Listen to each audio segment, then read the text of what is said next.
Hello friends, return of income में आगे बढ़ते हुए हमने प्रीवियस सेशन में डिस्कस किया था कौन फाइल करेगा रिटर्न, कब फाइल करना होगा रिटर्न। आज बहुत इंटरेस्टिंग हम डिस्कशन लेके आए which is return of loss, deleted return, revise return, defective return. Done. 4 return हम डिस्कस करेंगे फ्रेंड्स। फर्स्ट उसमें से है return of loss, section 139 subsection 3। Friends देखो लॉ क्या कहता है कि ये 3 लॉस आपके होंगे। कौन से loss? Business loss, may be speculative, may be other than speculative also. मतलब स्पेक्युलेटिव हो कि नॉन स्पेक्युलेटिव हो उससे हमको फर्क पड़ने वाला नहीं है। फर्स्ट होगा हमारा बिजनेस लॉस, सेकंड होगा हमारा कैपिटल लॉस। कैपिटल लॉस में friends short term capital loss भी हो सकता है, लॉन्ग टर्म कैपिटल लॉस भी हो सकता है, कोई भी नेचर ऑफ कैपिटल लॉस में भी शॉर्ट टर्म में भी लॉन्ग टर्म। एंड थर्ड हमारे पास होगा loss from activity of owning and maintaining race horses, मतलब तबड़क का लॉस। 3 लॉसेस। चलो फर्स्ट कौन सा? बिजनेस लॉस, सेकंड कौन सा? कैपिटल लॉस, एंड थर्ड कौन सा? तबड़क का लॉस।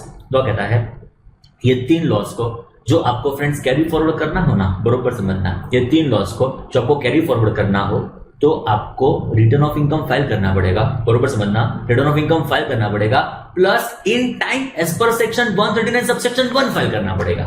मतलब 30 सितंबर तक फाइल करना है, 31 जुलाई तक फाइल करना है, 30 नवंबर तक फाइल करना है। मतलब जो भी ड्यू डेट फ्रेंड्स आपको एप्लीकेबल होगी वो ड्यू डेट तक आपको फाइल करने की रिक्वायरमेंट आने वाली है। समझे? 3 लॉस। बोलो कौन से लॉस बोलने का ट्राई करो। चलो 1 2 3 go. Business loss, capital loss, loss from activity of owning and maintaining race horses. ये 3 लॉस को जो आपको carry forward and set off करना हो तो फ्रेंड्स आपको रिटर्न ऑफ इनकम फाइल करना पड़ेगा प्लस इन टाइम मैनर में फाइल करना पड़ेगा। तो आप चेक कर सकते हो, return has to be filed, मतलब first requirement, filing of return is first requirement. Return of income file करो plus in time as per section 139 subsection 1। Return file करना जितना जरूरी है उतना इन टाइम होना भी क्या है फ्रेंड्स? Compulsory, mandatory. बोलो क्लियर? 3 लॉस। लास्ट टाइम बोल दो बिजनेस लॉस, सेकंड बोलो कैपिटल लॉस, थर्ड बोलो तड़क रिटर्न फाइल करो, इन टाइम मैनर में फाइल करो। नेक्स्ट चेक करो फ्रेंड्स 2 और लॉसेस। कौन से? एक हाउस प्रॉपर्टी लॉस, बिकॉज सारे लॉसेस तो यहाँ पे कवर किए नहीं है फ्रेंड्स, तो अदर कौन से लॉसेस होंगे इस friends? House property loss and second होगा unabsorbed depreciation. You know what is unabsorbed depreciation? आगे हमने डिस्कस किया ही था friends set off and carry forward chapter में, इवन पीजीबीपी में। फ्रेंड्स एक लास्ट टाइम आपको बता दो फास्टेस्ट। देखो अभी एग्जांपल के तौर पे मेरा profit from business and profession, मतलब मेरा पीजीबीपी इनकम देखो ना friends, before depreciation, my PGBP sorry friends which is before depreciation is let us से 100 रुपीज एंड मेरा डेप्रिसिएशन कितना है? लेट अस से 300 रुपीज। What is my business income? मैं पीजीबीपी इनकम कितनी लिखूं? बोलो क्या ख्याल है फ्रेंड्स आपका? मेरा पीजीबीपी बिफोर डेप्रिसिएशन 100 रुपीज है, मेरा depreciation as per section 32 is what friends? 300 रुपीज। What is my PGBP income? It can not be negative because depreciation के रीजन से कभी भी आपका लॉस नहीं हो सकता फ्रेंड्स। ऑब्वियसली मगज में बात फिट कर दो, डेप्रिसिएशन के रीजन से मेरा कभी भी लॉस हो सकता नहीं है। तो ये मेरी पीजीबीपी इनकम नहीं लोगे फ्रेंड्स। एंड जो मेरे पास 200 नेगेटिव आया ना उसको बोलेंगे अनएब्सॉर्ब डेप्रिसिएशन। 300 डेप्रिसिएशन में से मेरे प्रॉफिट के सामने में कितना एब्सॉर्ब कर पाया? 100। कितना अनएब्सॉर्ब रह गया? 200। तो 200 will become what? Unabsorb depreciation. I think you are getting my point, what I am actually trying to convey friends ना। तो ये हमारा हाउस प्रॉपर्टी का लॉस होगा, अनएब्सॉर्ब डेप्रिसिएशन होगा। उसके लिए फ्रेंड्स खाली एक रिक्वायरमेंट, बोलो कौन सी? रिटर्न फाइल करो ना।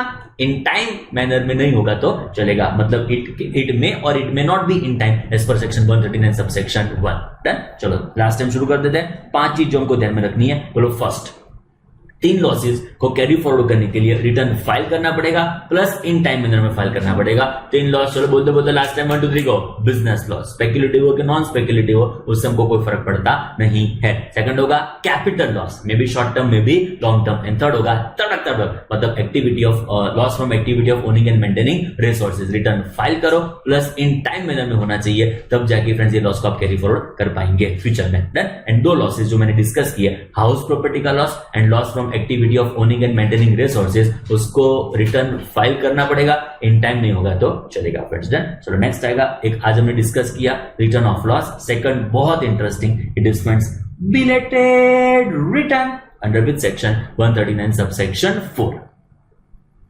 अभी देखो फ्रेंड्स, मेरी बर्थडे है 12 जुलाई। सपोज आप मुझे उस दिन विश करना भूल गए, बरोबर समझना फ्रेंड्स। मेरी बर्थडे को आप मुझे विश करना भूल गए एंड 13 जुलाई एक दिन के बाद आप मुझे कोई जगह पे मिल गए, रास्ते में मैं मॉल में घूम रहा था, आप मुझे मिल गए, मैं मूवी देखने गया, आप मुझे मिल गए, कोई भी जगह आप मुझे मिले, तब आपको याद आया ओ सर को कल तो विश नहीं किया था एंड आज आपको याद आया 13 जुलाई को आपको याद आता है कि सर की तो कल बर्थडे थी, मतलब सर की 12 को बर्थडे थी, तो आप मुझे विश करोगे? क्या बैठे हो, बोलो विश करोगे? हाँ विश करना है, तो वो विश कौन सा होगा? बिलेटेड हैप्पी बर्थडे, आप मुझे ऐसा विश करोगे, बरोबर है? आप जो मुझे विश करोगे it would be what? Belated happy birthday. लोग कहता है रिटर्न इन टाइम मैनर में फाइल करो, मतलब जो हमारे पास टाइम लिमिट अवेलेबल है 30 सितंबर, 31 जुलाई, 30 नवंबर, इन टाइम मैनर में फाइल करो। जो नहीं कर सके कोई बात नहीं, बाद में भी कर सकते हो, बट वो क्या बोला जाएगा? बिलेटेड क्या हैप्पी बर्थडे रिटर्न। ओके, तो उसको बोलेंगे फ्रेंड्स बिलेटेड रिटर्न। मतलब जो आप रिटर्न सेक्शन 139 सबसेक्शन 1 के हिसाब से फाइल नहीं करते हो तो रिटर्न में be filed under which section 139 subsection 4, इसको क्या बोलेंगे? Deleted return. डन। चलो नंबर 2, एक रेफरेंस आपके यहां पे आया है सेक्शन 142 सबसेक्शन 1। क्या है ये सेक्शन, मैं समझाऊं फ्रेंड्स आपको। देखो अभी सपोज आपने रिटर्न ऑफ इनकम फर्निश नहीं किया, बरोबर समझना, आपने रिटर्न ऑफ इनकम फर्निश नहीं किया तो फ्रेंड्स डिपार्टमेंट आपको याद करवा सकता है कि एसएससी रिटर्न फाइल करना भूल गए हो, फाइल करो फाइल करो। वापस एक बार, आप रिटर्न ऑफ इनकम फाइल करना खुद से भूल गए, सेक्शन 139 सबसेक्शन 1 के हिसाब से रिटर्न फाइल करना भूल गए, तो क्या होगा? डिपार्टमेंट आपको याद करवाएगा, अंडर 142 सबसेक्शन 1 में नोटिस आपको इश्यू करेगा, ए रिटर्न फाइल करो फाइल करो।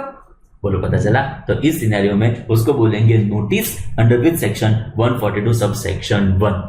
ओके, तो इस फ्रेंड्स नोटिस हर एक लोगों को आएगी ना, जो भी 139 का रिटर्न नहीं फर्निश करेंगे हर एक को नोटिस आएगी, ऐसा नहीं होने वाला है। कभी कभी नोटिस आएगी, कभी कभी नोटिस नहीं आएगी, मतलब दोनों सिचुएशन हो सकती है, नोटिस आ भी सकती है, नोटिस नहीं भी आ सकती है। अभी देखो नोटिस आई एंड आपने रिटर्न फाइल कर दिया, बरोबर समझना, नोटिस आई एंड आपने रिटर्न फाइल कर दिया तो उसको बोलेंगे return filed in response to notice under section 142 subsection 1। तो बहुत इंपॉर्टेंट है, क्या बरोबर समझने का ट्राई करो।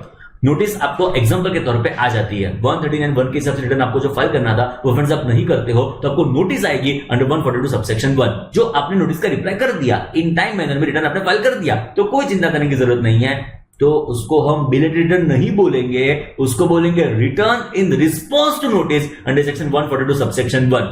बट आप वहां पे भी रिटर्न नहीं फाइल करते हो in time as per notice under 142 subsection 1, उसके बाद फाइल करते हो तो उसको क्या बोलेंगे फ्रेंड्स? Belated return. एक छोटा सा आपके लिए चार्ट बनाओ, आपको क्रिस्टल क्लियर रेडी इसके लिए आ सकती है फ्रेंड्स। देखो मैं आपको समझा दूं, रिटर्न फाइल करना था under section 139 subsection 1, time limit is 30 सितंबर, 31 जुलाई, 30 नवंबर, हम सबको पता है।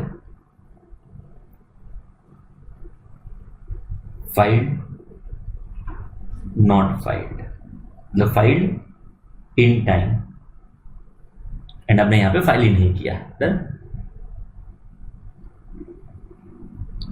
Filed in time, it is what friends? Valid return. जो आपने फाइल नहीं किया तो notice may be issued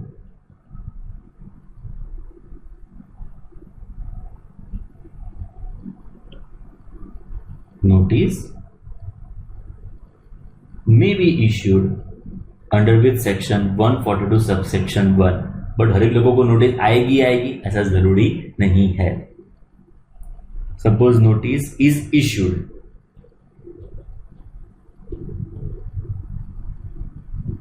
and suppose notice is not issued,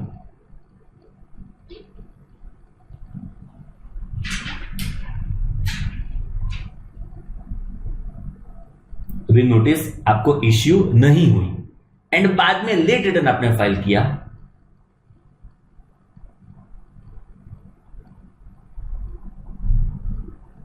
तो उसको क्या बोलेंगे? 139 सबसेक्शन 5 तो रिवर्स हो जाएगा, 139 subsection 4 which is what? Belated return. मतलब आपने 139 सबसेक्शन 1 के रिटर्न में इन टाइम मैनर में आपने उसको फाइल नहीं किया, एंड आपको नोटिस 142(1) की भी आती भी नहीं है। 142(1) नोटिस आ सकती है, पर सपोज आपको नई इश्यू हुई तो आप उसको लेट फाइल कर सकते हो, जिसको क्या बोलेंगे 139 subsection 4, which is what friends, belated return. जब उसको फाइल करते हो तो उसको क्या बोला जाएगा, बिलेटेड रिटर्न। सपोज आपको नोटिस 142 सबसेक्शन 1 के हिसाब से इश्यू होती है, तो फ्रेंड्स आपने क्या किया, return file in response to notice under section 142 subsection 1, otherwise.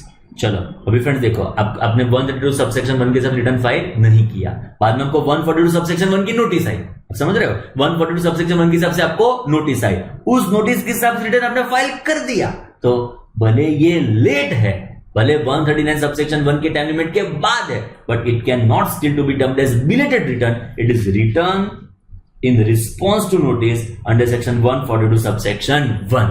And otherwise, मतलब सपोज आपने फाइल नहीं किया एंड सपोज आप उसको लेट फाइल करते हो, लेट रिटर्न फाइल्ड, तो उसको बोलेंगे belated return under section 139 subsection 4। Hopefully आप समझ रहे हो फ्रेंड्स, डन। तो 139(1) के हिसाब से आपने फाइल कर दिया, बहुत अच्छा, वैलिड रिटर्न। नहीं फाइल किया तो आपको नोटिस आ सकती है, तो नोटिस नहीं आई तो आपने, तो ऑब्वियसली फ्रेंड्स नोटिस नहीं आई तो 142 सबसेक्शन 1 के नोटिस का रिप्लाई भी आप नहीं कर सकते, नोटिस आएगी तो ही रिप्लाई कर पाएंगे। सपोज नोटिस आपको नहीं आई एंड उसके बाद सपोज आप कभी भी रिटर्न फाइल करेंगे, उसको बोलेंगे क्या, बोलो belated return under section 139 subsection 4। Suppose आपको नोटिस आई, उस नोटिस के रिप्लाई में आपने रिटर्न फाइल कर दिया, उस नोटिस के रिप्लाई में सपोज आप रिटर्न फाइल कर दिया तो उसको क्या बोलेंगे, return in response to notice under section 142 subsection 1। And उस नोटिस के टाइम लिमिट में आप रिटर्न नहीं फाइल करते हो, उसके बाद फाइल करते हो तो उसको क्या बोलेंगे, belated return under which section 139 subsection 4।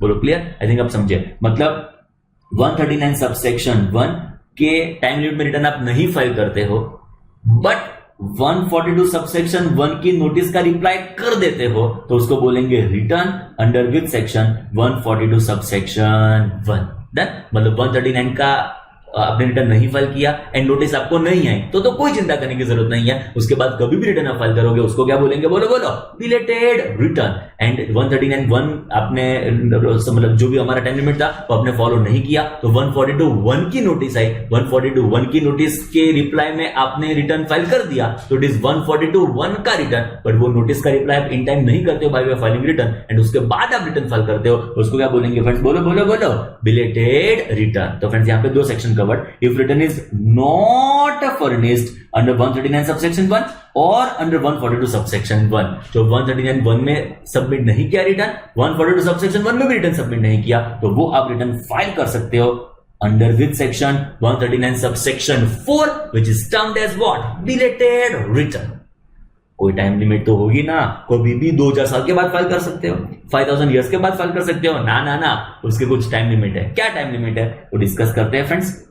It is before end of relevant assessment year, it is before end of relevant assessment year, meaning thereby जो फ्रेंड्स हमारा प्रीवियस ईयर 1920 होगा, बरोबर समझ लेना फ्रेंड्स आप, जो हमारा प्रीवियस ईयर 1920 होगा तो हमारा असेसमेंट ईयर कौन सा होगा, ऑब्वियसली हमारा असेसमेंट ईयर कौन सा होगा, 2021। चलो हमारा प्रीवियस ईयर का एंड कब आएगा, it is 31 March 2020। Return of income file करने की ड्यू डेट्स कौन सी है, it is 31 July 2020, it is 30th September 2020, it is 30th नवंबर 2020। ये हमारी रिटर्न फाइल करने की ड्यू डेट है। सपोज आप 142 2 मिनट भूल जाओ तो सपोज आपने इस दिन तक रिटर्न नहीं फाइल किया तो उसके बाद कब तक फाइल कर सकते हो, मैक्सिमम, तो उसको आप फाइल कर पाएंगे before end of relevant assessment year, meaning there by 31 March 2021 ये आपकी लास्ट डे होगी after filing of what, belated return. मतलब इसके बाद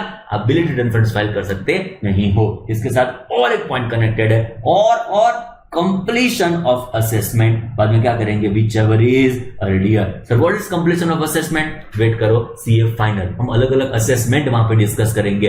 एक होगा रेगुलर असेसमेंट, एक होगा बेस्ट जजमेंट असेसमेंट, एक होगा इनकम एस्केपिंग असेसमेंट। तो ये सारे अलग अलग असेसमेंट्स है। तो उसका जब कंप्लीशन डेट आएगा वो यहां पे कंपेयर करेंगे, क्या करेंगे, विच एवर इज अर्लियर। तो ये डेट हमारे पास available as a due date नहीं है, बिकॉज कंप्लीशन ऑफ असेसमेंट्स की अलग अलग डेट हो सकती है। तो यहां पे एक्चुअल डेट आपको कंसीडर करनी होगी। मतलब ये सीए फाइनल में इन डेप्थ डिस्कस करेंगे तब चकाचक क्लैरिटी आ जाएगी। अब इतना समझो, कंप्लीशन ऑफ वेरियस असेसमेंट जो डिपार्टमेंट इनिशिएट कर सकता है, हम क्या करेंगे, विच एवर इज अर्लियर। बोलो क्लियर, डन। शुरू करें। लास्ट टाइम हमने रिटर्न नहीं फाइल किया एज पर 132 सबसेक्शन 1 और in response notice under section 142 subsection 1, तो भी हम रिटर्न उसके बाद फाइल कर सकते हैं। मतलब 131 का टाइम हमने फॉलो नहीं किया, उसके बाद हम रिटर्न फाइल करेंगे।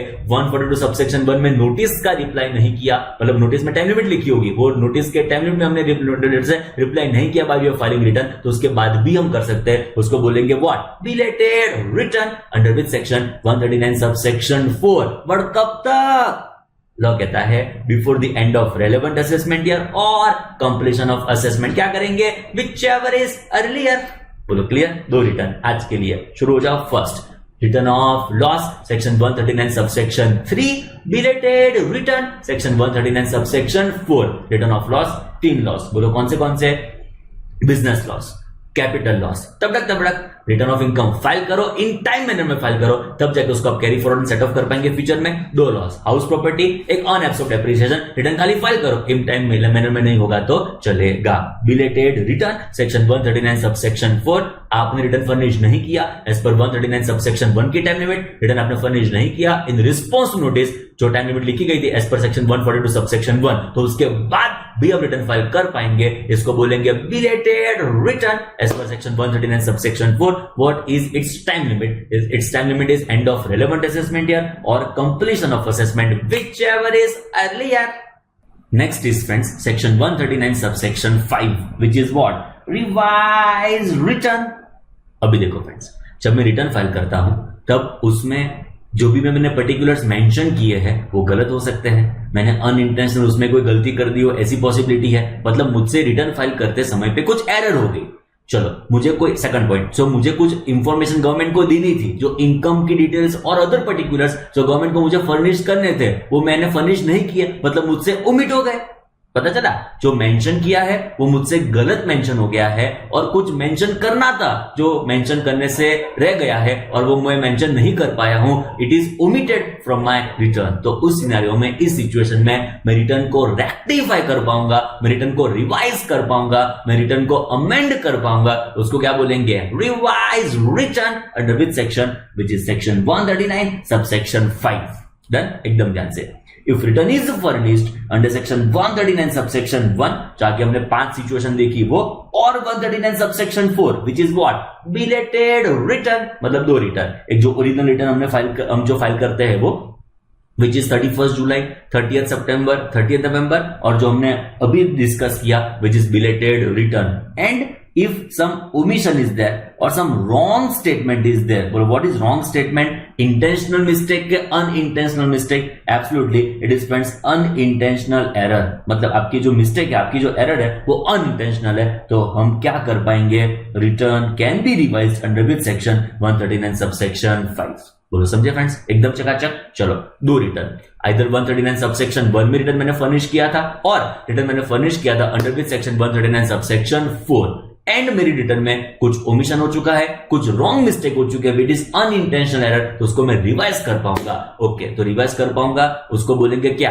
Revise return under which section, which is 139 subsection 5। कोई टाइम लिमिट भी तो होती होगी ना रिवीजन करने की। Yes, it is same to same as what, belated return.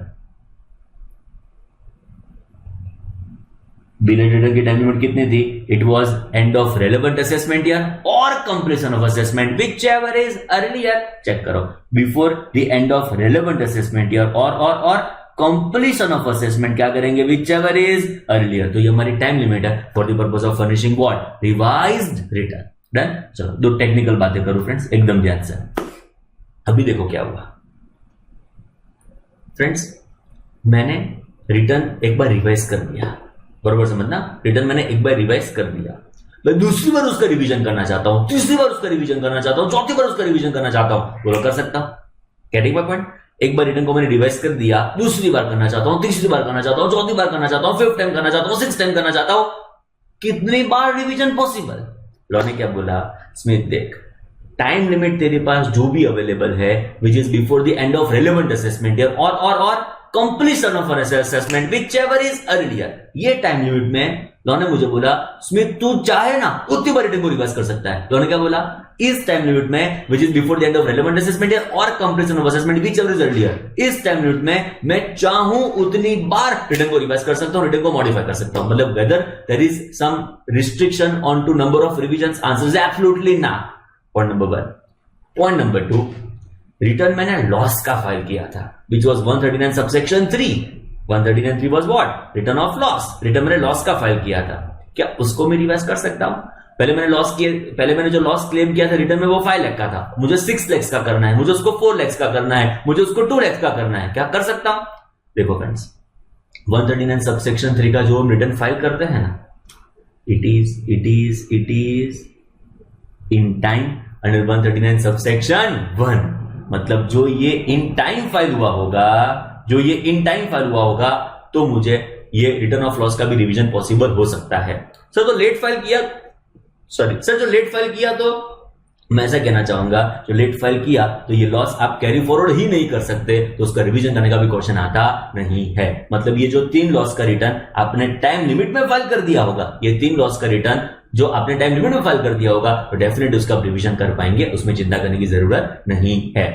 ये 2 लॉस रिटर्न आपने खाली फाइल करना जरूरी है, विद इन टाइम फाइल कर दिया तो 139 सबसेक्शन 1 की टाइम लिमिट हो गई, डेफिनेट उसको रिवाइज कर पाएंगे। जो उसको लेट फाइल किया तो भी आप रिटर्न लेट फाइल करेंगे तो भी लॉस को तो कैरी फॉरवर्ड कर सकते हो, तो it is 139 subsection 4 which is what, belated return. And friends आप चेक कर सकते हो, बिलेटेड रिटर्न को भी मैं क्या कर सकता हूं, रिवाइज।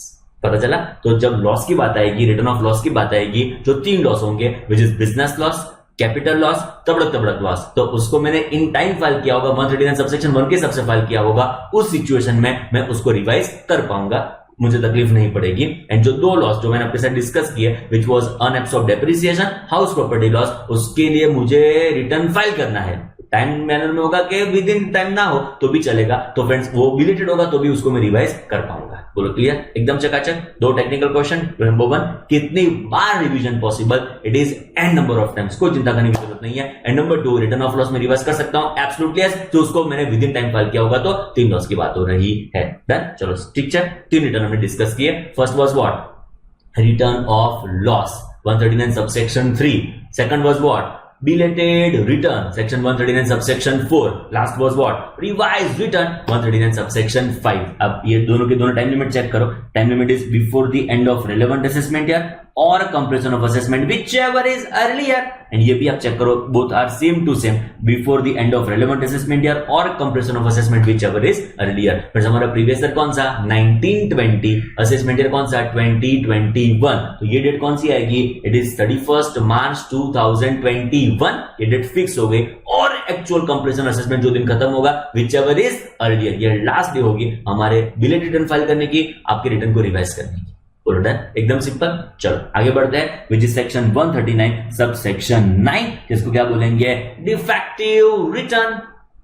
अभी देखो फ्रेंड्स, मैंने रिटर्न फाइल किया, मुझे मेरी गलती खुद से पता चली, मैंने उसको रेक्टिफाई की, मैंने उसको रिवाइज की, मैंने उसको अमेंड किया, उसको बोलेंगे revise return under section 139 sub section 5। अभी है ना फ्रेंड्स, गलती मेरी मुझे नहीं पता चली, डिपार्टमेंट को पता चली, असेसिंग ऑफिसर को पता चली, तो क्या वो मुझे इंटीमेट करेगा? एब्सोल्युटली यस, इंटीमेट तो करेगा ना फ्रेंड्स। ऑब्वियसली आपको, आप कोई सम कंप्यूट कर रहे हो, कोई कैलकुलेशन कर रहे हो, उसमें कोई गलती हो एंड मेरे ध्यान में है, तो ऑब्वियसली फ्रेंड्स मैं आपको इंटीमेट करूंगा। ओके, तो फ्रेंड्स यहां पे देखो, असेसिंग ऑफिसर ने डिफेक्ट का इंटीमेशन दिया किसको, असेसी को। मैं रिपीट करना चाहूंगा, मेरी गलती मुझे पता चली, मैं उसको रेक्टिफाई करूं, रिवाइज रिटर्न। मेरी गलती मुझे नहीं पता चली, डिपार्टमेंट को पता चली, असेसिंग ऑफिसर को पता चली, उसने मुझे इंटीमेट किया, पता चला। तो एंड उसने जब मुझे इंटीमेट किया तब 3 पॉसिबिलिटी आ सकती है। पॉसिबिलिटी नंबर 1, उसको मैं रेक्टिफाई कर दूंगा, जिसकी टाइम लिमिट आपको याद रखनी होगी, विच इज 15 डेज कोई एक्सेप्शनल सिचुएशन में आप एक्सटेंशन के लिए भी एप्लीकेशन फाइल कर सकते हो, तो इट इज एक्सटेंडेड टाइम। मतलब जो आपका रेक्टिफिकेशन है, बरोबर समझना, आपको इंटीमेट किया गया है आपका डिफेक्ट एंड आप उसको रेक्टिफाई कर देते हो विद इन 15 डेज और सम एक्सटेंडेड टाइम, तो फ्रेंड्स उसको हम बोलेंगे वैलिड रिटर्न। मतलब उसके बाद जो रिटर्न आपने फर्निश कर दिया उसको क्या बोलेंगे friends, valid return. Done. Rectify कर दी है आपने गलती, एंड गलती हो सकती है फ्रेंड्स, उसमें ह्यूमन एरर, उसमें की बड़ी बात नहीं है। आपने गलती मान ली, उसको रेक्टिफाई भी कर दी, उस रिटर्न को क्या बोलेंगे, बोलो बोलो, वैलिड रिटर्न। अभी आपको गलती इंटीमेट हुई, आप गलती रेक्टिफाई नहीं करते हो। बहुत सारे लोग ऐसे होता है ना, कभी कभी मेरी गलती तो कभी हो ही नहीं सकती, ऐसे गुरु में रहते हैं। कोई लोग होते हैं फ्रेंड्स ऐसे नसीब। तो मैं क्या कहना चाहता हूं, उन्होंने गलती रेक्टिफाई नहीं की, असेसिंग ऑफिसर ने उनको गलती इंटीमेट की, उन्होंने गलती रेक्टिफाई नहीं की, असेसिंग ने मिस्टेक रेक्टिफाई नहीं की, तो उसको हम बोलेंगे इनवैलिड रिटर्न। पता चल रहा है फ्रेंड्स आपको, जो असेसिंग ऑफिसर मुझे गलती इंटीमेट करता है तो उसको मुझे रेक्टिफाई करना है with in what time, 15 days और सम एक्सटेंडेड टाइम। जो मैंने गलती रेक्टिफाई कर दी, बहुत अच्छे बच्चे आप, वैलिड रिटर्न। आपने गलती रेक्टिफाई ही नहीं की, क्या बोलेंगे, बोलो, इनवैलिड रिटर्न। तीसरे लोग हैं जो रेक्टिफाई तो करते हैं बट आफ्टर 15 डेज और आफ्टर एक्सटेंडेड टाइम। रेक्टिफिकेशन तो हुआ है, समझे आप, रेक्टिफिकेशन इज देयर, रेक्टिफिकेशन हुआ है, बट 15 डेज के बाद हुआ है, आपका जो एक्सटेंडेड टाइम था उसके बाद हुआ है। तो પછી लॉ ने क्या बोला पता है, असेसिंग ऑफिसर में अलाउ डिले, में नॉट अलाउ दी डिले। आप समझो फ्रेंड्स, आपने किसी को प्रपोज किया, एग्जांपल के तौर पे आपने किसी को प्रपोज किया, बरोबर समझना, उन्होंने हाँ बोल दी, वैलिड रिटर्न। उन्होंने मना कर दिया, इनवैलिड रिटर्न। उन्होंने ऐसा बोला कि बताते हैं। पता चला क्या हुआ, आपने उनको प्रपोज किया है, आपने उनको प्रपोज किया है, वो आपको ऐसा बोलते हैं बताते हैं। अभी जब तक वो आपको बताएंगे तब तक आपकी हाँ ना में भी कन्वर्ट हो सकती है, आपकी हाँ भी रह सकती है, मतलब दोनों पॉसिबिलिटी बाद में आ जाएगी, बिकॉज उन्होंने टाइम लिया है। Getting my point, what I am trying to convey. बस ये प्रैक्टिकल लाइफ जैसा ही है, सेम टू सेम। जो आपने रेक्टिफाई तो की, बट 15 डेज के बाद की, एक्सटेंडेड पीरियड के बाद की। मतलब जो उनको पसंद आएगा तो हाँ बोलेंगे, जो पसंद नहीं आया तो क्या बोलेंगे, ना। मतलब एओ में अलाउ दी डिले, उन्होंने अलाउ कर दिया तो रिटर्न आपका क्या हो जाएगा, वैलिड रिटर्न। रिटर्न का नेचर हो जाएगा फ्रेंड्स वैलिड रिटर्न। जो वो अलाउ नहीं करते हैं कोई रीजन से, तो उसको क्या बोलेंगे फ्रेंड्स, इनवैलिड रिटर्न। मतलब पूरा मामला बाद में उनके कोर्ट में चला जाएगा, उनके पास चला जाएगा, जो उसको वो एक्सेप्ट कर लेते हैं, मतलब जो उसको डिले आपसे जो हुआ है वो एक्सेप्ट कर लेते हैं, तो रिटर्न का नेचर कैसा हो जाएगा, वैलिड रिटर्न। जो रिटर्न आपका जो डिले आपने रेक्टिफिकेशन किया है वो एक्सेप्ट नहीं करते हैं, उसको क्या बोलेंगे फ्रेंड्स, इनवैलिड रिटर्न। बोलो क्लियर, एकदम चकाचक। चलो एक बार चेक करो, असेसिंग ऑफिसर ने आपको डिफेक्ट इंटीमेट किया है, आप उसको रेक्टिफाई करने के लिए लाया, बोलो with in what time, 15 days और सम एक्सटेंडेड टाइम। आपने उसको रेक्टिफाई कर दिया, नेचर क्या होगा, वैलिड रिटर्न। आप उसको रेक्टिफाई करते ही नहीं हो एट ऑल, क्या बोलेंगे उसको, इनवैलिड रिटर्न। आपने उसको रेक्टिफाई तो किया बट 15 डेज के बाद किया, एक्सटेंडेड पीरियड के बाद किया, तो फ्रेंड्स एओ में और may not allow the delay. जो एओ ने आपका डिले अलाउ कर दिया है तो उसको क्या बोलेंगे, बोलो वैलिड रिटर्न। एओ जो डिले अलाउ नहीं करता है तो उसको क्या बोलेंगे friends, invalid return. Friends what is, question मन में ऐसा आता है कि what are consequence of invalid return. चलो वैलिड तो हम समझ गए कि वैलिड है, उसमें चिंता करने की जरूरत नहीं है, but what are the consequences of invalid return. What are the consequences of invalid return. चलो बोल तो दिया इनवैलिड रिटर्न, बट कॉन्सिक्वेंसेस क्या, आफ्टर इनवैलिड क्या। तो उन्होंने बोला हम इनवैलिड रिटर्न को ऐसा समझेंगे as if return of income is not furnished. आपने उसको फर्निश ही नहीं किया है, हम ऐसा मान लेंगे।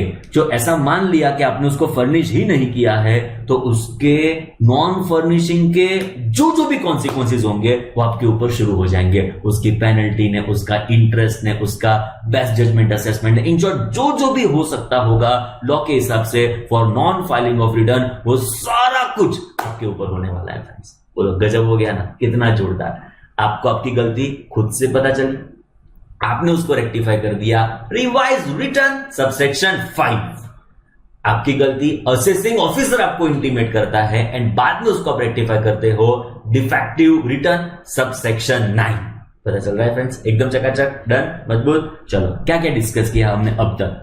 फर्स्ट हमारा डिस्कशन था, इट वाज, हम आगे बढ़े उसके पहले फ्रेंड्स जबरदस्त इंपॉर्टेंट है, उसको रिवाइज करना बरोबर। चलो अब तक हमने जो भी डिस्कस किया उसको बता दो फ्रेंड्स। हमारा डिस्कशन था in relation to, first of all it was section 139 subsection 1, हमने डिस्कस किया कौन फाइल करेगा एंड कब फाइल करना है रिटर्न। बाद में 139 subsection 3 which is what, return of loss. बाद में it was 139 subsection 4 which is what, belated return. Next was section 139 subsection 5, section 139 subsection 9. 5 was what? Revised return. 9 is what? Defective return. Then शुरू करते हैं section 139 subsection 1. बोलो कौन file करेगा return? Company के लिए बोलो क्या था, रेफरेंस को काम आएगा। कंपनी के लिए क्या था, कंपलसरी। पार्टनरशिप फर्म के लिए क्या था, बोलो बोलो कंपलसरी। बाकी सब लोगों के लिए हम क्या चेक करेंगे, income before giving to effects, effect of deduction, effect of capital gain exemption. Income before giving effect of deduction, capital gain exemption. जो एग्जेम्पशन लिमिट जो बेसिक हमारे पास अवेलेबल है 253 लाख फाइल है, उसको क्रॉस करता है तो रिटर्न ऑफ इनकम फाइल करने की रिक्वायरमेंट आने वाली है। ऐसा एब्सोल्युटली पॉसिबल हो सकता है कि मेरा टैक्स पेबल नील हो, मेरा टैक्स पेबल 0 हो, शाहरुख खान हो, तो भी रिटर्न ऑफ इनकम मुझे फाइल करना पड़े। ऐसा एब्सोल्युटली पॉसिबल हो सकता है। नेक्स्ट आप चेक करो, पर्सन कैसा था, R&OR मतलब resident and ordinary resident who is holding either as a beneficial owner or otherwise any asset including financial interest in any entity outside India, or he is having signing authority in any bank account outside India, or if you are a beneficiary of any asset including financial interest located where outside India। बाकी जो third part में मतलब fifth part में लोग follow होंगे, it would be in relation to person other than company, other than partnership firm, because इन दोनों के लिए तो कंपल्सरी था। कंपनी के लिए तो it is compulsory filing of return, partnership firm के लिए it is compulsory filing of return. तो फ्रेंड्स जो आपका तीन चीजें हमको चेक करनी है, deposit in current account, foreign travel का एक्सपेंडिचर, इलेक्ट्रिसिटी का कंजम्पशन। जो फ्रेंड्स इस दिन में से कोई भी एक सिचुएशन में आप फॉलो जाते हो, कोई भी एक सर्कमस्टेंसेस में, कोई भी एक केस में आप फॉलो जाते हो, रिटर्न फाइल करना क्या पड़ेगा, बोलो कंपल्सरी। बोलो फर्स्ट सिचुएशन कौन सी, करंट अकाउंट में इन एग्रीगेट टोटल करो सारे करंट अकाउंट में मिलके जो आपका डिपॉजिट 1 करोड़ से ऊपर हुआ, रिटर्न फाइल करना क्या बनेगा, कंपल्सरी। पॉइंट नंबर 2, जो आपका फॉरेन ट्रैवल का एक्सपेंडिचर 2 लाख को क्रॉस करेगा, हर एक जगह पे एक्सीड है, जो आपका फॉरेन ट्रैवल का एक्सपेंडिचर 2 लाख को क्रॉस करेगा, कंपल्सरी क्या फाइल करना पड़ेगा, रिटर्न ऑफ इनकम। थर्ड आप चेक कर सकते हो, जो आपका इलेक्ट्रिसिटी का एक्सपेंडिचर, इलेक्ट्रिसिटी का कंजम्पशन जो 1 लाख को क्रॉस करेगा, तो कंपल्सरी क्या फाइल करना पड़ेगा, रिटर्न ऑफ इनकम। कौन सी उसकी ड्यू डेट्स है, तो फ्रेंड्स हमारे पास 3 ड्यू डेट्स इफेक्टिवली अवेलेबल है, 30 नवंबर, 30 सितंबर, 31 जुलाई। कोई भी ड्यू डेट हो, it is of what, assessment year. 30 नवंबर कब, when you are required to obtain a report under section 92E which is transfer pricing provisions. जो फ्रेंड्स आपको टीपी प्रोविजंस एप्लीकेबल होते हैं तो आपको एक रिपोर्ट लेना पड़ेगा अंडर विच सेक्शन 92E। तो ये रिपोर्ट के हिसाब से आपको रिटर्न की जो डेट एप्लीकेबल होगी, it would B 30 November of assessment year. Next exam के लिए 2 इंपॉर्टेंट है, 30 सितंबर, 31 जुलाई। 30 सितंबर कंपनी के लिए it is compulsory and date कौन सी होगी, 30 सितंबर। नेक्स्ट होगा असेसी, वो required to get accounts audited. Assessee है जिसको ऑडिट की रिक्वायरमेंट आती है, उसकी 30 सितंबर की ड्यू आने वाली है। And working partner of a firm whose accounts required to be what, audited. बाकी सारे लोग जो बेचारे बच्चे कुचे लोग हैं उनके लिए एप्लीकेबल डेट कौन सी होगी, 31 जुलाई। 30 नवंबर, 30 सितंबर, 31 जुलाई is of what, assessment year. आगे चेक करो, return of loss section 139 subsection 3। अभी 4 रिटर्न एक साथ हमने डिस्कस किया, 139 सबसेक्शन 3, 4, 5, 9। ये खाली मुझे नहीं आना चाहिए फ्रेंड्स, ये मुझे तो आता ही है, मैं रिवीजन मेरे लिए नहीं कर रहा हूं फ्रेंड, एक्सक्लूसिवली हमारे लिए कर रहा हूं, मतलब आपको इसका फायदा हो। सो अकॉर्डिंगली जबरदस्त ध्यान आना चाहिए। बोलो 4 रिटर्न सेक्शन बोल दो, 3। सर सेक्शन याद रखने की, ऐसा आज के बाद नहीं पूछने का, ऑलवेज आंसर क्या रहेगा, हाँ हाँ हाँ। बोलो आंसर क्या आया था सेक्शन याद रखने का, हाँ। शुरू करो, 3, 4, 5, 9, 3 loss, 4 belated, 5 revise, 9 defective. Done. चलो 3 रिटर्न ऑफ लॉस, 3 लॉस कौन से, बिजनेस लॉस, कैपिटल लॉस, तबड़क लॉस मतलब loss from activity of owning and maintaining resources. जो आपका ये लॉस हुआ है तो आपको रिटर्न ऑफ इनकम फाइल करना पड़ेगा, प्लस इन टाइम मैनर में फाइल करना पड़ेगा, तब जाकर आप रिटर्न में जो भी आपने लॉस किया है और उसको कैरी फॉरवर्ड सेट ऑफ कर पाएंगे फ्यूचर में। And house property loss on absolute depreciation return file करो, इन टाइम नहीं होगा तो भी चलेगा। Next reference in relation to belated return, जो आपने रिटर्न 131 के हिसाब से फाइल नहीं किया, 142 सबसेक्शन 1 के हिसाब से नोटिस का रिप्लाई आपने नहीं किया by way of filing of return, अभी भी आपके पास चांस है for filing return of of income under which section which is 139 subsection 4। और मैं रिपीट करना चाहूंगा 142 सबसेक्शन 1 की जो नोटिस है वो हर एक लोगों को नहीं आएगी। सपोज मुझे रिटर्न फाइल करना था 139 सबसेक्शन 1 में, मैंने नहीं फाइल किया तो मुझे नोटिस आई जाएगी, ऐसा जरूरी नहीं है। आ भी सकती है, नहीं भी आ सकती। ओके, तो 139 सबसेक्शन 1 के बाद मुझे नोटिस आई ही नहीं, तो उसके बाद जब भी मैं रिटर्न को फाइल करूंगा उसको क्या बोलेंगे, बिलेटेड रिटर्न। अभी मुझे 139 का रिटर्न मैंने नहीं फाइल किया तो मुझे 142 की सपोज नोटिस आई, नोटिस के रिप्लाई में 15 डेज नोटिस का रिप्लाई जो भी मुझे करना था वो मैंने कर दिया बाय वे फाइलिंग रिटर्न, तो उस रिटर्न को बोलेंगे return in response to notice under section 142 subsection 1, उसको हम बिलेटेड रिटर्न बोलने वाले नहीं है। एंड जो नोटिस मुझे आई उसमें जितने नंबर ऑफ डेज लिखे थे उस रिटर्न मैंने फर्निश नहीं किया एंड उसके बाद में रिटर्न फर्निश करूंगा, उसको क्या बोलेंगे, बोलो belated return under which section 139 subsection 4। Return मैंने नहीं फाइल किया एज पर 139 सबसेक्शन 1, रिटर्न मैंने नहीं फाइल किया एज पर सेक्शन 142 सबसेक्शन 1, तो अभी भी रिटर्न में फाइल कर सकता हूं अंडर विच सेक्शन 139 सबसेक्शन 4, इसको बोलेंगे बिलेटेड रिटर्न। क्या उसका टाइम लिमिट होगा, बोलो before the end of relevant assessment year और completion of assessment whichever is earlier. Clear, चकाचक। नेक्स्ट चेक करो, it is friends revise return under which section 139 subsection 5। मुझे मेरी रिटर्न में कोई गलती पता चली है, कोई ओमिशन पता चला है, उसको मैं रेक्टिफाई कर पाऊंगा अंडर विच सेक्शन 139 सबसेक्शन 5, इसको बोलेंगे क्या, रिवाइज रिटर्न। मतलब मुझे रिटर्न फाइल करना था अंडर 139 सबसेक्शन 1, रिटर्न फाइल करना था अंडर 139 सबसेक्शन 4, बिलेटेड होगा कि इन टाइम मैनर में होगा, उसमें मुझसे कोई भी गलती हो गई है, आइदर ओमिशन और रॉन्ग स्टेटमेंट। ओमिशन का मतलब कुछ लिखना रह गया, ओमिट हो चुका है। रॉन्ग स्टेटमेंट का मतलब क्या, इट इज अनइंटेंशनल एरर, जानबूझ के किया तो गलती रेक्टिफाई करने का कोई चांस नहीं, पर इट इज अनइंटेंशनल एरर मैं उसको डेफिनेटली रेक्टिफाई कर पाऊंगा। उसकी भी टाइम लिमिट हमारे पास अवेलेबल है which is same as belated return which is end of relevant assessment year और completion of assessment whichever is earlier.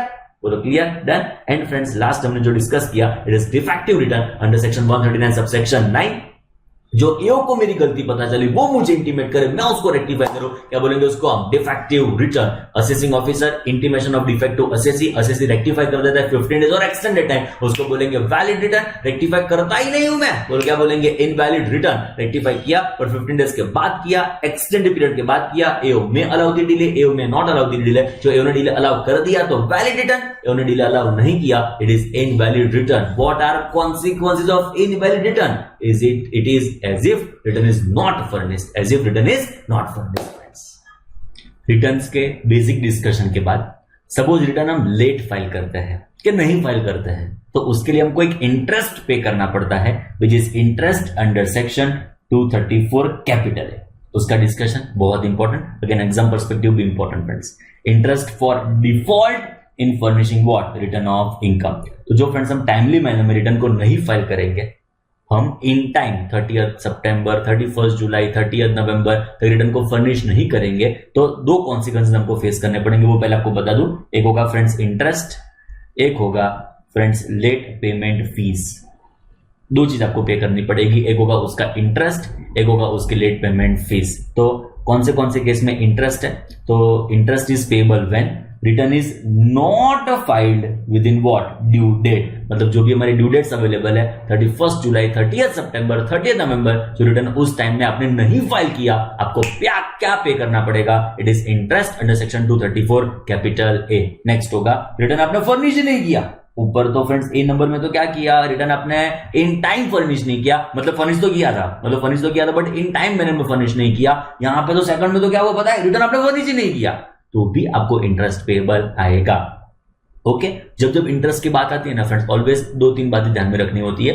एक होता है उसका रेट ऑफ इंटरेस्ट, एक होता है उसका पीरियड ऑफ इंटरेस्ट, एक होता है एक अमाउंट जिसके ऊपर इंटरेस्ट पे करना होगा। 3 चीज जबरदस्त इंपॉर्टेंट। नंबर 1 रेट, कौन से रेट से हमको इंटरेस्ट का पेमेंट करना पड़ेगा। पॉइंट नंबर 2 अमाउंट कौन सी होगी जिसके ऊपर ये रेट लगेगा, एंड पीरियड कौन सा होगा जिस पीरियड के लिए हमको इंटरेस्ट पेमेंट करना पड़ेगा। तो फर्स्ट एंड फॉरमोस्ट चीज है rate of interest. It is friends 1%। Sir इतना कम, अरे जबरदस्त है, पर मंथ और पार्ट ऑफ मंथ, मतलब इट इज इफेक्टिवली चेक करने के लिए जाओ तो 12% पर एनम हुआ। बट ऐसा बोलना टेक्निकली गलत हो जाएगा, बिकॉज जो लॉ में mention it is what 1% per month और पार्ट ऑफ मंथ, मतलब 1 महीने का delay 1% interest, 1 day 10 days, 1 month 10 days का डिले, मतलब वो जो 10 डेज एक्स्ट्रा हो गए ना, it is also part of month, मतलब 2% इंटरेस्ट आपको पे करना पड़ेगा। 3 महीने 2 दिन का डिले हुआ तो 4% इंटरेस्ट आपको पे करने की रिक्वायरमेंट आने वाली है। सिंपल वर्ड्स में इट इज पर मंथ और पार्ट ऑफ मंथ 1% आपको पे करना पड़ेगा इंटरेस्ट। डन। चलो नेक्स्ट आएगा पीरियड ऑफ इंटरेस्ट। अभी देखो हमारे पास फ्रेंड्स दो सिचुएशन है, रिटर्न एक तो आपने इन टाइम फर्निश नहीं किया, नंबर 2 आपने फर्निश ही नहीं किया, तो दोनों में पीरियड अलग अलग आएगा। क्या क्या डिफरेंस है आप चेक करो। Period of interest if return is not filed within due date, मतलब it is belated return, return आपने इन टाइम मैनर में फाइल नहीं किया, तो आपका इंटरेस्ट कब से शुरू होगा, it is date immediately following the due date, मतलब 31 जुलाई, सॉरी इट इज 1 जुलाई, 30 जून को खत्म हुआ हमारा पीरियड, तो 1 जुलाई से हमारा इंटरेस्ट शुरू होगा। यहां पे लिख दो 1 जुलाई से इंटरेस्ट शुरू हो सकता है, और जो 30 सितंबर हमारी ड्यू डेट है तो 1 अक्टूबर, जो 30 नवंबर हमारी ड्यू डेट है तो 1 दिसंबर। आई थिंक आप समझे ना। तो जो हमारी ड्यू डेट है उसके बाद के दिन से, उसके फॉलोइंग डे से, उसके नेक्स्ट डे से हमारा इंटरेस्ट कंप्यूटेशन, हमारा इंटरेस्ट कैलकुलेशन शुरू होगा फ्रेंड्स। एंड खत्म कब होगा ये, it is date of furnishing of return. मतलब देखो ये दो सिचुएशन अलग अलग है फ्रेंड्स, ये जो है वो इस सिचुएशन के लिए है, ये जो है वो इस सिचुएशन के लिए है। ये स्टार्टिंग पॉइंट दोनों के लिए कॉमन है। स्टार्टिंग पॉइंट क्या, date immediately following the due date, मतलब ड्यू डेट, दोनों ड्यू डेट जो भी होगी वो कॉमन ड्यू डेट है, तो उसका नेक्स्ट डे से इंटरेस्ट शुरू होगा। रिटर्न नहीं फाइल किया इन टाइम तो भी शुरुआत कहां से होगी, डेट आफ्टर ड्यू डेट। रिटर्न आपने फर्निश ही नहीं किया तो भी आपका इंटरेस्ट का कैलकुलेशन, इंटरेस्ट का पीरियड कब से शुरू होगा, डेट आफ्टर ड्यू डेट। आप समझ रहे हो फ्रेंड्स। एंड खत्म कब होगा, तो it is date of furnishing of return. जो दिन आपने रिटर्न को फर्निश किया उस दिन हमारा इंटरेस्ट स्टॉप हो जाएगा। एंड यहां पे जब आप रिटर्न फर्निश ही नहीं करते हो तो डिपार्टमेंट उसका असेसमेंट करेगा। असेसमेंट के बाद असेसमेंट ऑर्डर पास होगा, उसका जो भी डेट होगा, date of completion of assessment, वो दिन आपका इंटरेस्ट स्टॉप होगा। बोलो पता चला फ्रेंड्स, एकदम चकाचक। डन, शुरू करूं मैं, चलो वापस एक बार। नंबर 1, दो केस में आपको इंटरेस्ट का पेमेंट करना पड़ेगा। जो रिटर्न आपने इन टाइम मैनर में फाइल नहीं किया, जो रिटर्न आपने फाइल ही नहीं किया, तो दो केसेस में आपको इंटरेस्ट का पेमेंट करना पड़ेगा। What is rate of interest, it is friends 1% per month और पार्ट ऑफ मंथ। थर्ड आएगा पीरियड कौन सा होगा जिसके लिए आपको इंटरेस्ट पे करना पड़ेगा। तो फिर रिटर्न आपने जो फर्निश ही ना किया हो, रिटर्न आपने फर्निश ही ना किया हो तो इंटरेस्ट का पीरियड अलग। जो रिटर्न आपने फर्निश किया हो बट लेट फर्निश किया हो तो इंटरेस्ट का पीरियड अलग। जो रिटर्न आपने फर्निश नहीं किया था तो इंटरेस्ट का पीरियड क्या होगा, date immediately after the due date till the date of completion of assessment. Return जो आपने लेट फाइल किया है बट लेट फाइल किया है, तो आपका इंटरेस्ट कब से शुरू होगा, date immediately after the due date till the date of furnishing of return. I think पता चला। अभी नेक्स्ट होगा अमाउंट कौन सी होगी जिसके ऊपर आपको इंटरेस्ट का पेमेंट करना पड़ेगा। Friends, amount on which interest is to be levied, एकदम simple, it is tax on total income, GTI minus deduction. जो हमारे पास फ्रेंड्स फाइनली टोटल इनकम होगा उसके ऊपर का टैक्स कंप्यूट करना होगा। फ्रेंड्स, उस टैक्स में से आप लेस करो, बिकॉज ऑलरेडी आप ये पे करके बैठे हो, which is advance tax, TDS, relief under section 91, tax credit under 115 GD, मतलब it is what, AMT credit. It is friends AMT credit. In short जो भी ऑलरेडी आप टैक्सेस पे करके बैठे हो कि जिसके आपके पास क्रेडिट पड़ी है कि रिलीफ अवेलेबल है अंडर सेक्शन 91, वो आप लेस कर दो। इन शॉर्ट फाइनली आपके पास जो पेबल आता है, जो गवर्नमेंट को आपको फाइनली पे करना है, जो गवर्नमेंट को आपको फाइनली पे करना है, उस अमाउंट के ऊपर 1% पर मंथ और पार्ट ऑफ मंथ का इंटरेस्ट पेबल फ्रेंड्स आपके केस में आने वाला है। रिलेटिवली एकदम सिंपल, कुछ खास मगज का एप्लीकेशन नहीं है फ्रेंड्स। मैं लास्ट टाइम रिपीट कर देता हूं। पॉइंट नंबर 1, सिचुएशन कौन सी जहां पे इंटरेस्ट पेबल आएगा। नंबर 1 होगा फ्रेंड्स आपने रिटर्न फाइल ही नहीं किया। नंबर 2, फाइल किया तो लेट फाइल किया, तो उसके ऊपर आपको इंटरेस्ट का रिक्वायरमेंट है। Rate of interest is 1% per month और पार्ट ऑफ मंथ। पीरियड कौन सा होगा, रिटर्न आपने टाइमली मैनर में फाइल नहीं किया तो शुरू होगा date immediately after the due date till my मतलब actual date of furnishing of return. Return जो आपने फर्निश ही नहीं किया है तो date immediately after the following, मतलब date after the due date and later से जो दिन मेरा असेसमेंट कंप्लीशन होगा उस दिन मेरा इंटरेस्ट खत्म होगा। फ्रेंड्स, अमाउंट कौन सी होगी, जो फाइनली गवर्नमेंट को टैक्स पेबल आएगा उस अमाउंट के ऊपर आपको इंटरेस्ट पे करना होगा। जो अराइव कैसे करेंगे, tax on total income less advance tax less TDS less relief under section 91 less AMT credit. जो फाइनली गवर्नमेंट को हमारा टैक्स पेबल आएगा उसके ऊपर फिर सबको इंटरेस्ट पेबल की रिक्वायरमेंट आने वाली है। बोलो क्लियर, एकदम चकाचक। डन। नेक्स्ट आएगा फ्रेंड्स, जो रिटर्न आपने फाइल नहीं किया है तो आपको लेट पेमेंट फीस भी पे करनी पड़ेगी। रिटर्न आपने लेट फाइल किया है, इन टाइम फाइल नहीं किया है तो आपको लेट पेमेंट फीस की भी रिक्वायरमेंट आने वाली है। तो आप चेक कर सकते हो, fees for default in furnishing return of income. तो if you are making default in furnishing return of income तो आपको वापस एक बार लेट पेमेंट फीस भी पे करनी पड़ेगी। What is late payment fees आप चेक कर सकते हो, उसको दो पार्ट्स में डिवाइड कर दिया फ्रेंड्स। जो आपका total income, what is total income, already explained, is GTI less deductions. Finally जो बचेगा जिसके ऊपर हम टैक्स पेबल कंप्यूट करते हैं वो फ्रेंड्स हमारा टोटल इनकम जो 5 लाख तक है। If your total income is up to ₹5 lakh, आपकी जो फीस होगी वो कितनी होगी, ₹1000। एकदम सिंपल। नेक्स्ट, जो आपका टोटल इनकम 5 लाख को क्रॉस करता है, जो आपका टोटल इनकम 5 लाख को क्रॉस करता है, तो हमको चेक करना पड़ेगा रिटर्न ऑफ इनकम आपने कब उसको फर्निश किया। जो 31 दिसंबर तक फर्निश कर दिया, ड्यू डेट 31 जुलाई थी, ड्यू डेट 30 सितंबर थी, ड्यू डेट 30 नवंबर थी, बट आपने 31 दिसंबर तक उसको फर्निश कर दिया, तो आपकी लेट पेमेंट फीस कितनी होगी? 5000। 31 दिसंबर के बाद फाइल करोगे 1 जनवरी ऑनवर्ड्स, तो फ्रेंड्स आपकी लेट पेमेंट फीस कितनी हो जाएगी? It would B rupees 10,000। पता चला? जबरदस्त लेट पेमेंट फीस है। सो बेटर आप इन टाइम मैनर में ही ये रिटर्न को फर्निश करो। चलो, total income up to 5 lakh, 1,000 रुपए की फीस, कब उसको फर्निश करते हो चेक करने की जरूरत नहीं है। Up to 5 lakh 1,000 rupees will be your fees. Exceeding 5 lakh होगा, रिटर्न आपने कब फर्निश किया? 31 दिसंबर ऑफ असेसमेंट ईयर के पहले फर्निश कर दिया, रुपीज 5,000, उसके बाद आप फर्निश करोगे, it would B 10,000।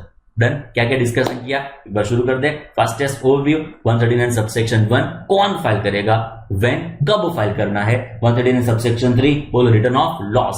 139 subsection 4 belated return. 139 subsection 5 revise return. 139 subsection 9 which is what, defective return.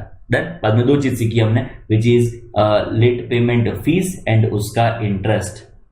Interest is under section 234 capital है, it is interest for late filing और non filing of return. And हमने जो fees discuss की, okay, ये fees की आप section एक बार check कर लो, इट इज 234F, जहां पे आपको फीस का पेमेंट करना है, it is friends under section 234F। Done. चलो, आज का लास्ट डिस्कशन, इस सेशन का last discussion, which is self assessment tax, section 140 capital A. मैंने पहले बताया था इस नोट्स में जो भी मैंने बातें लिखी है वो एग्जाम पर्सपेक्टिव जबरदस्त इंपॉर्टेंट, एक्स्ट्राऑर्डिनरी इंपॉर्टेंट। इसके बाद भी एक चैप्टर के 2-3 पॉइंट्स है जो हम डिस्कस करेंगे, और एग्जाम पर्सपेक्टिव रिलेटिवली थोड़े कम रेलेवेंट। इसके कंपैरिजन में ये 10 पेज 9 पेज एग्जाम के लिए जबरदस्त रेलेवेंट फ्रेंड्स। डन। तो शुरू करते हैं। Self assessment section 140 capital A. अभी देखो फ्रेंड्स, ये मुझे टैक्स का पेमेंट करना है, इंटरेस्ट का पेमेंट करना है, मैंने लेट फाइल किया है रिटर्न, तो उसका इंटरेस्ट का पेमेंट है। एडवांस टैक्स में थोड़ा मेरा इंस्टॉलमेंट है, वो थोड़ा प्लस माइनस है, तो मुझे इंटरेस्ट का पेमेंट करना है। सपोज लेट पेमेंट फीस है तो वो मुझे पे करनी है। तो फ्रेंड्स, ये जो भी मुझे गवर्नमेंट को पेमेंट है वो रिटर्न के पहले करूं, रिटर्न के बाद करूं? क्वेश्चन पता चला? जो भी मैं गवर्नमेंट को पेमेंट करूंगा, टैक्स होगा, इंटरेस्ट होगा, लेट पेमेंट फीस होगी, उसका पेमेंट मैं गवर्नमेंट को जो करने जा रहा हूं वो रिटर्न फाइलिंग के पहले कि रिटर्न फाइलिंग के बाद? बोलो बोलो। लॉ कहता है, जीएसटी भी सिम टू सिम प्रोविजन रखता है कि आप रिटर्न फाइल करते हो ना फ्रेंड्स, उसके पहले रिटर्न फाइल करते हो, उसके पहले उसका टैक्स, उसकी इंटरेस्ट, उसका पेनल्टी जो भी पे करना पड़ता हो, रिटर्न फाइलिंग के पहले आपको भरने की रिक्वायरमेंट आने वाली है। मीनिंग देयरबाय पहले टैक्स का पेमेंट, बाद में क्या फाइल करेंगे, उसका रिटर्न। पहले टैक्स, बाद में क्या फाइल करेंगे, उसका रिटर्न। एक जबरदस्त हम यहाँ पे मस्त पॉइंट सीखने जा रहे हैं फ्रेंड्स। आपका इनकम टैक्स का कैलकुलेशन कैसे होता है, it is friends all about self assessment. उसका मतलब क्या फ्रेंड्स, देखो आप घर पे अकेले हो, हमारे पेरेंट्स, मम्मी जो खाना बनाती है वो घर पे नहीं है, ना आपकी कोई सिस्टर के ना कोई ब्रदर है जो खाना बना सकते हैं। सिंपल वर्जन, आप घर पे अकेले हो तो एंड आपको खाना बनाना आता है, अजम्पशन कि आपको खाना बनाना आता है। तो फ्रेंड्स बोलो, खाना कौन बनाएगा? ऑब्वियसली आप बनाओगे, आपके लिए खाना बनाओगे। तो आपने क्या किया, आपके लिए खाना बनाया। चलो, आप आपके लिए पढ़ने बैठते हो, पढ़ने का फायदा तो आपको होने वाला है कि किसी और को होने वाला है? आपको होने वाला है। तो फ्रेंड्स, आप आपके लिए घर पे पढ़ने के लिए बैठे, आप आपके लिए खाना खाते हो, आप आपके लिए पढ़ते हो। कोई लोग वर्कआउट करते होंगे, जिम में जाते होंगे, तो वो वर्कआउट करते हैं किसके लिए? उनके लिए। लॉ कहता है same to same concept, same to same logic, same to same principles, कि जैसे आप खुद के लिए खाना बनाते हो, आप खुद के लिए वर्कआउट करते हो, आप खुद के लिए पढ़ने बैठते हो, तो खुद के लिए टैक्स क्यों कंप्यूट नहीं कर सकते? लॉ ने बोला ये आपका जो भी टैक्स का कैलकुलेशन करना है वो असेसी को खुद से करना है। मैं रिपीट करना चाहूंगा, जो भी टैक्स का कैलकुलेशन करना है, जो भी टैक्स का कंप्यूटेशन करना है, उसके जो भी कैलकुलेशंस करने हैं वो असेसी को खुद से करने हैं। सो वो असेसी को थोड़ी आता होगा, वो तो डॉक्टर है, वो तो इंजीनियर है, वो तो बिजनेसमैन है, उसको थोड़ी कंप्यूटेशन आता होगा। सो ही तो हमारी जरूरत पड़ती है बैंक चार्टर्ड अकाउंटेंट। लॉ ने उनके ऊपर रिस्पॉन्सिबिलिटी इंपोज की कि तुम खुद से सेल्फ असेसमेंट करो टैक्स का, खुद से कंप्यूट करो टैक्स। उन बेचारे को नहीं आता है, एक्यूरेसी नहीं है, प्रोविजंस के बारे में नहीं नॉलेज है, अमेंडमेंट्स नहीं पता है, सो तो हमारे पास आते हैं, हमारे थ्रू वो टैक्स का पेमेंट करते हैं, हमारे थ्रू रिटर्न फाइल करते हैं। I think you are getting my point. Then तो लॉ ने क्या बोला कि असेसी खुद से ओन नेचर में ये कंप्यूटेशन करेगा। तो कैलकुलेशन कैसे करना है उसका डिस्कशन आप देखो। हम पहले कंप्यूट करेंगे इनकम टैक्स, स्लैब के हिसाब से भी हो सकता है, फ्लैट रेट भी पॉसिबल हो सकता है, उसके ऊपर कंप्यूट करेंगे सरचार्ज, उसके ऊपर होगा हेल्थ एंड एजुकेशन सेस। उसमें दो चीज ऐड करेंगे, first is interest under section 224A B C and fees जो मैंने आपके साथ डिस्कस की 1000 5000 10,000 जो भी फीस आपका हमने डिस्कशन किया वो हम यहाँ पे ऐड कर देंगे। सिंपल वर्ड्स में आपका tax, surcharge, health and education से उसके ऊपर का इंटरेस्ट, उसके ऊपर की फीस हम सारे ये एडिशन कर देंगे। अभी जिसमें से ऑलरेडी जो आप ऑलरेडी टैक्स का पेमेंट करके बैठे हो उसका रिडक्शन हम क्लेम करेंगे, उसको यहाँ पे माइनस करेंगे विच इज एडवांस टैक्स। ऑलरेडी आप पे करके बैठे हो, लेस करो। टीडीएस, टीसीएस ऑलरेडी किसी ने आपका टैक्स डिडक्ट कर दिया है, आपसे टैक्स का कलेक्शन किया है, लेस करो, लेस करो। कोई भी आपके पास क्रेडिट पड़ी होगी which is AMT credit, MAT credit, company होगा तो मैट होगा, अदर देन कंपनी होगा तो एएमटी होगा। हमारे इंटरमीडिएट लेवल में खाली एएमटी है, मैट हम सीए फाइनल में डिस्कस करेंगे इन डेप्थ, बहुत गजब कंसेप्ट है। एंड लास्ट होगा इज रिलीफ अंडर सेक्शन 89 और कोई भी अदर रिलीफ होगी तो आप यहां पे लेस करोगे। सिंपल आपका जो बैलेंस आएगा ना फ्रेंड्स वो क्या होगा, self assessment tax. Simple words में आपका income tax, surcharge, health and education cess में और जो भी लेवीज है इंटरेस्ट फीस की उसको ऐड करो, एंड जो भी ऑलरेडी आप पे करके बैठे हो कि आपके पास जिसकी क्रेडिट पड़ी है कि गवर्नमेंट ने रिलीफ प्रोवाइड किया उसको आप यहां से लेस करो। जो फाइनली बचेगा उसको क्या बोलेंगे, सेल्फ असेसमेंट टैक्स। एंड जबरदस्त, सबसे इंपॉर्टेंट, सबसे सबसे सबसे ज्यादा रेलेवेंट ये सी नंबर पॉइंट हमारा, गजब गजब गजब रेलेवेंट। मैं आपको बताऊं फ्रेंड्स, देखो क्या हुआ। अभी सपोज मेरा टैक्स पेबल कितना था पता है, लेट अस से 10,000 मेरा टैक्स पेबल था 10,000। मेरा इंटरेस्ट पेबल था एग्जांपल के तौर पे 2,000। मैंने गवर्नमेंट को फाइनली कितना पे किया पता है, final payment which I am making to government, मैंने कितना पेमेंट किया फाइनली, इट इज एग्जांपल के तौर पे 8,000। मतलब मेरा पेबल कितना था फ्रेंड्स, इट वाज 12,000। उसके सामने मैंने पे कितना किया, इट इज रुपीज 8,000। तो पहले ये 8,000 मैं किसके सामने एडजस्ट करूं, टैक्स के सामने एडजस्ट करूं कि इंटरेस्ट के सामने एडजस्ट करूं? पता चला किसके सामने ये 8,000 का एडजस्टमेंट होगा। लॉ कहता है ये 8,000 रुपीज का जो भी एडजस्टमेंट आपको करना है उसको पहले फीस के सामने करो, 234F फीस के सामने करो, उसके बाद इंटरेस्ट के सामने करो, एंड लास्ट आप जो सेट ऑफ करेंगे वो किसके सामने होगा, tax. Meaning thereby fees, interest, tax ये हमारी प्रायोरिटी होगी। मतलब ये 8,000 रुपए जो सेट ऑफ होंगे वो पहले किसके सामने सेट ऑफ होंगे, 2,000 के सामने। एंड जो 6,000 बचे, 8 - 2 जो 6,000 बचे उसको मैं कहां पे सेट ऑफ करूंगा, टैक्स के सामने। मतलब फर्स्ट प्रायोरिटी इंटरेस्ट है, सेकंड प्रायोरिटी कौन है, टैक्स। एंड जो मेरे पास बैलेंस अनपेड बचेगा जो मैं फ्यूचर में मुझे पे करना ही है कभी ना कभी, वो क्या होगा, 6,000 रुपीज का जो अनपेड अमाउंट है वो क्या होने वाला है फ्रेंड्स, मेरा टैक्स। समझा एकदम चकाचक। सॉरी 2,000 इसके सामने, 6 इसके सामने, तो 4,000 बचेगा फ्रेंड्स। मेरा पेबल बैलेंस अनपेड कितना बचेगा, 4,000। ये 4,000 मेरा क्या होगा, टैक्स। जो फ्यूचर में मैं पे करूंगा वो क्या होने वाला है, टैक्स। मतलब आप समझो गवर्नमेंट कितनी इंटेलिजेंट है, पहले जो भी प्रपोर्शन था ना वो इंटरेस्ट के सामने कर दिया। ओके, अभी 4,000 रुपए का क्या पे करना बाकी है, टैक्स।